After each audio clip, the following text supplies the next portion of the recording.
একজন শ্রোতা যখন একটি গান শুনেন তিনি হয়তো জানেন না এর পেছনে কত মানুষের অংশগ্রহণ আছে।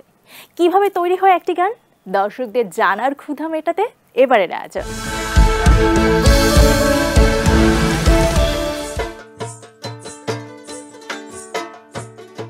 প্রতিটি কাজের আগে প্রয়োজন প্রস্তুতি আর পূর্ণ মনোযোগ। তার আগে নিজেদের গলাটা ঝালিয়ে নেয়া। সেই প্রস্তুতির অংশ হিসেবেই নিজেদের মধ্যে চলে আলোচনা আর ঘরোয়াভাবে গানের আসর। সেই সাথে চলে নতুন প্রোডাকশনের ভালো মন্দের হিসেব নিকেশ।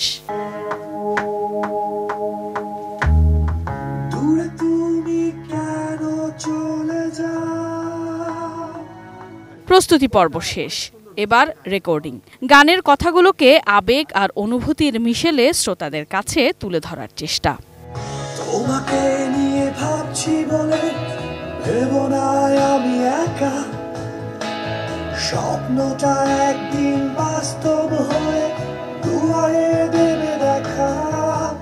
পরিচ্ছন্ন গোছানো একটি কাজের পেছনের গল্পটা কেমন?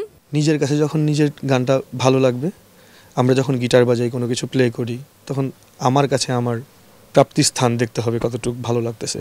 যখন আমার কাছে ভালো লাগবে তার মানে হচ্ছে আরও 10টা মানুষের কাছে ভালো লাগবে।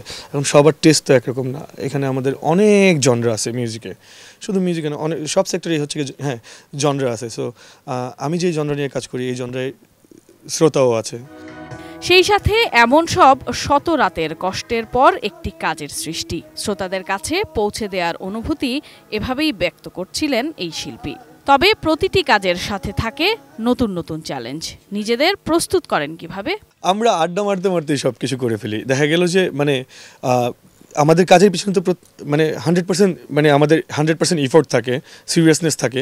বাট ওই সিরিয়াসনেসটা আমরা সবাই হচ্ছে কি মোটামুটি একটু এজ ডিফারেন্স আছে, কিন্তু সবাই বন্ধুর মতো। আসলে ওই জিনিসটা খুবই ইম্পর্টেন্ট। লেটস সে আপনি 3 দিন ধরে পানি খান নাই, 3 দিন পরে আপনি 1 গ্লাস পানি খাইলেন, কেমন লাগবে আপনার? খুবই শান্তি লাগবে। আমরা যখন গানটা পাবলিশ করি, যখন সবাই শোনে, আর যদি হয় নতুন মুখ, তবে শ্রোতাদের প্রত্যাশার দায়বদ্ধতাই বা কেমন? আমার গান শুনে মানুষ আনন্দ পাচ্ছে, এটাই তো অনেক বড় কিছু আমার জন্য, অনেক পাওয়া। যে মানুষ গান শুনতেছে, সবাই আইসা আমার সাথে কথা বলতেছে, ভালোভাবে বন্ডিং জমে যাচ্ছে, এটাই অনেক ভালো। আনন্দ লাগে আর কি, যে একটা মানুষ আইসা আমার সাথে এত চিনি না জানি না এত সুন্দরভাবে আমার সাথে কথা বলতেছে গানের মাধ্যমে, গান শুনে। আর যদি এক সপ্তাহ যদি ওনার সাথে থাকতে পারতাম কেমন আদর পাইতাম জানি না।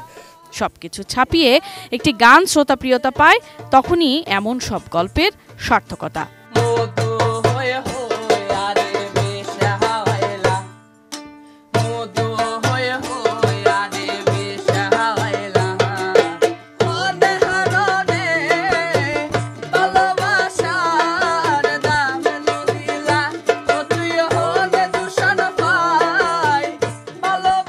Sadia Nancy, ATN news, Dhaka.